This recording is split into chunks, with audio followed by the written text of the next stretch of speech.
titi man eyonisha wati kudi ruzo koga ruzo eyonisha ndini admire ndiri Johnny wati kudi kona message yako nazo uchiti admire kadembo saka iwe wati kudi naboza uchitara zandara kanye bakuma itana sei wangu kukangano ini yani kangano ndakufira ndati ndatakupangwana sani nyembera ndishatika ukone tsikama wangu kani ukone ndati wakadesatera pena zvakatsika mandikati wangu waenda wakaenda karekana na Kius Mandela wakabva wandisiya kandiri powera wangu nangonzwa meseji yako kandiri Johnny taura nyaya yako kuno ndatumira Jolie kana zvazoita pamwe ndishakutsvaka ndazachiti admire kadembo yendini wati kudiniko nanza uchitaura zvandara kanyemba koma itana sei ndishakukangana ini yandikanganwa ndinakufira ndati ndachakupa mwana sandinyembera ndishatika ukone sikama wangu kandi ukone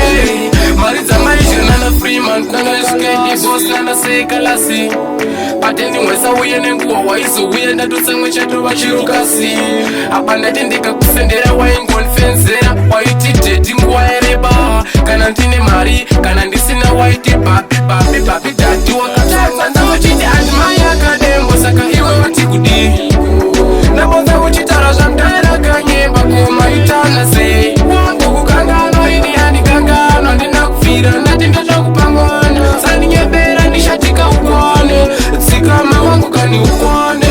zvakara takaenda kumapena ukazondirona nzero wakandisiya ini ndatongova pero kadembo ndo wakaita chimero kusasivada wakanditipira andineko kutisa ndingori Johnny dai wakauya ushaisodi nakadembo maidana na iwe kanitisiane wangu kani ukone natawachiti admire kadembo yendini wati kudini